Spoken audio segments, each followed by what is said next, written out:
Les éditions Sixtreed, avec l'aimable autorisation des éditions Fayard, présentent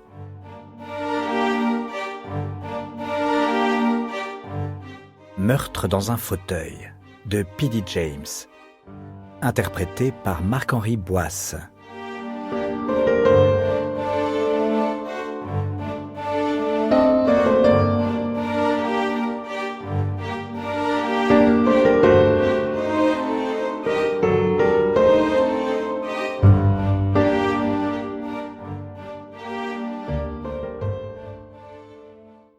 Première partie. Condamné à vivre. C'était sans doute la dernière visite du médecin consultant. Dalglish se disait que ni l'un ni l'autre ne le regretterait. Aucune entente, même passagère, n'étant possible entre ce personnage arrogant, condescendant et lui-même, réduit à l'état d'obligé, faible et dépendant. Le médecin entra dans sa petite chambre d'hôpital, précédé de l'infirmière et suivi de ses acolytes. Il était déjà habillé pour le mariage mondain qu'il allait honorer de sa présence en tant qu'invité un peu plus tard dans la matinée. S'il n'avait arboré une rose rouge au lieu de l'œillet traditionnel, on aurait pu le prendre pour le marié, tant sa personne et la fleur étaient bichonnées à outrance. Elles avaient la perfection artificielle d'un cadeau enveloppé de cellophane invisible. Un parfum coûteux apportait la touche finale à cette élégance. Dalglish décelait les effluves d'aftershave parmi les habituels relents de choux et d'éther qui lui étaient devenus si familiers qu'il ne les percevait presque plus. Les étudiants en médecine se rassemblèrent autour de son lit. Avec leurs cheveux longs et leurs blouses blanches courtes, ils avaient l'air d'un groupe de demoiselles d'honneur peu recommandables. De ses mains expertes, l'infirmière le déshabilla pour sa énième consultation. Le disque froid du stéthoscope glissa sur son dos et sur sa poitrine. Ce dernier examen n'était qu'une formalité, mais comme d'habitude, le médecin se montrait consciencieux. Bien que dans ce cas il eût fait une erreur de diagnostic, il avait une trop haute opinion de lui-même pour se sentir obligé de présenter de véritables excuses. Se redressant, il dit simplement « Nous avons reçu le dernier rapport pathologique. Cette fois, il n'y a plus de doute. L'analyse cytologique n'avait jamais été bien claire, il est vrai, et votre pneumonie avait faussé le diagnostic. Vous n'êtes pas atteint de leucémie aiguë, d'aucune sorte de leucémie en fait. La maladie dont vous êtes en train de guérir est une mononucléose atypique. Mes félicitations, commandant. Vous nous avez fait peur. Que dites-vous là? Je vous ai fourni un cas intéressant. C'est vous qui m'avez fait peur. Quand puis-je rentrer chez moi? Le grand homme rit.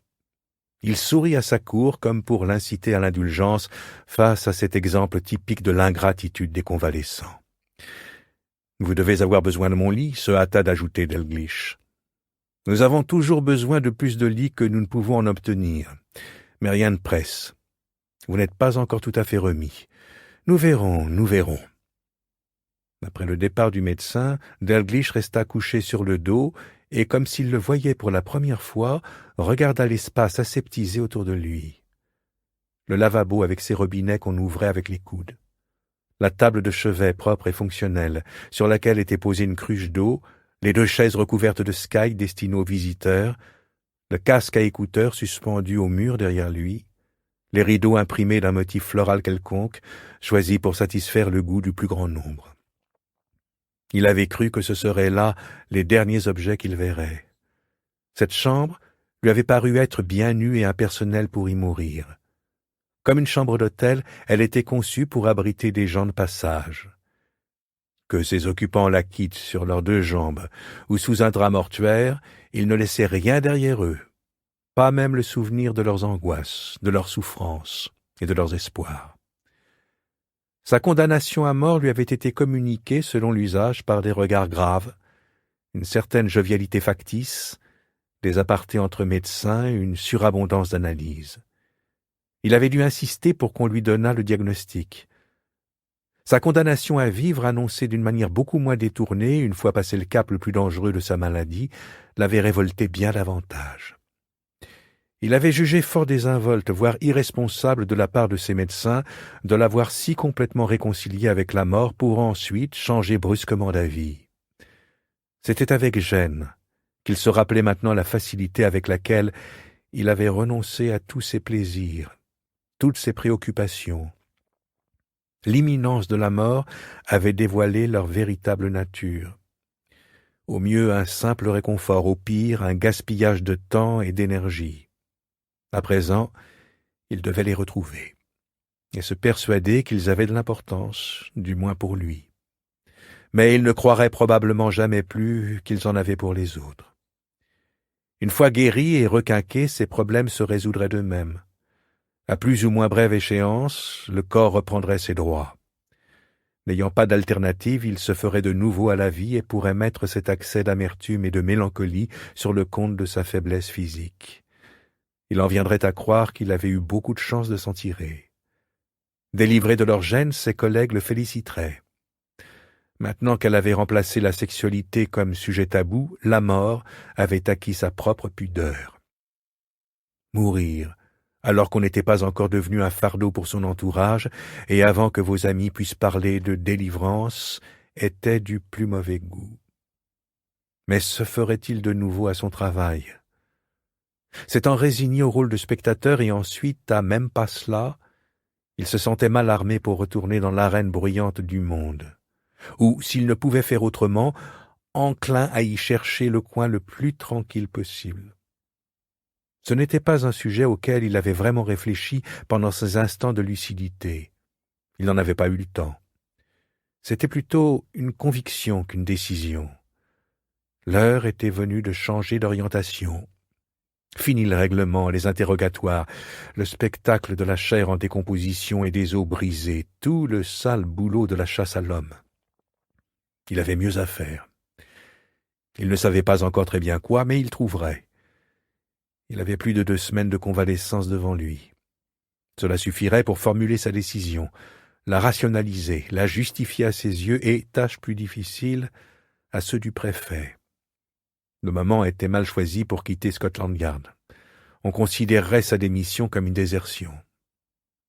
Ce désabusement vis-à-vis de son métier était-il simplement dû à sa maladie, au rappel salutaire de l'inéluctabilité de la mort, ou bien le symptôme d'un malaise plus profond, de cette période de l'âge mûr où l'on rencontre alternativement des zones de calme et de vents capricieux, où l'on se rend compte que les projets remis le sont définitivement, que maintenant on ne visitera plus de ports inconnus, que ce voyage et d'autres avant lui étaient peut-être une erreur, où l'on ne se fie même plus aux cartes maritimes et aux compas.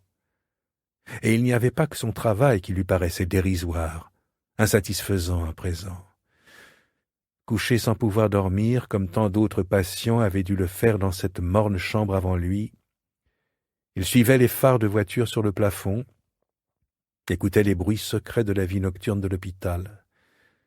Il établit le triste bilan de sa vie. Le chagrin qu'il avait éprouvé à la mort de sa femme, si sincère, si déchirant à l'époque. Depuis, cette tragédie personnelle lui avait servi d'excuse pour refuser tout nouvel attachement. Ces liaisons, comme celles qui actuellement lui prenaient un peu de son temps et un peu de son énergie, étaient nonchalantes, civilisées, faciles. Si son temps ne lui appartenait jamais complètement, son cœur, par contre, était bien à lui. Ses maîtresses étaient des femmes libérées. Elles avaient des professions intéressantes et d'agréables appartements. Elles s'accommodaient sans mal de ce qu'elles pouvaient obtenir. En tout cas, elles étaient certainement libérées de ces sentiments confus, étouffants, perturbateurs qui compliquent la vie d'un grand nombre de leurs congénères. Ces rendez-vous soigneusement espacés auxquels les protagonistes se rendaient parés pour le plaisir, comme 2 chats au printemps, qu'avaient-ils à voir avec l'amour? Avec des chambres à coucher en désordre, de la vaisselle sale, des couches, avec la chaude intimité, la claustration et les obligations de la vie conjugale. Il s'était servi de son deuil, de son travail, de sa poésie pour justifier son goût de la solitude. Ses maîtresses avaient montré plus de compréhension pour ses occupations littéraires que pour son chagrin. Elles faisaient peu de cas des sentiments, mais avaient pour l'art un respect exagéré. Et le pire, à moins que ce ne fût le mieux, c'était qu'il ne pouvait plus changer, même s'il le voulait, et que tout cela n'avait aucune importance, absolument aucune. Au cours des 15 dernières années, il n'avait jamais, d'une manière délibérée, fait de mal à personne. À bien réfléchir, songea-t-il, quel jugement plus accablant pouvait-on porter sur quelqu'un? Il lui restait néanmoins la possibilité de changer de métier. Auparavant, toutefois, il devait s'acquitter d'un devoir personnel. Il avait espéré d'une manière assez perverse que la mort l'en dispenserait. Maintenant, il n'avait plus d'excuse. Se dressant sur un coude, il sortit la lettre du père Bedley du tiroir de sa table de chevet et pour la première fois la lut attentivement. Le vieil homme devait avoir près de 80 ans. Il n'était déjà plus tout jeune quand, 30 ans plus tôt, il était arrivé dans ce village du Norfolk comme vicaire du père de Dalglish. Timide, d'une incompétence exaspérante, s'embrouillant pour tout sauf pour l'essentiel, mais demeurant toujours fidèle à lui-même. Dalglish avait reçu fort peu de lettres de lui. Celle-ci, la troisième, était datée du 11 septembre.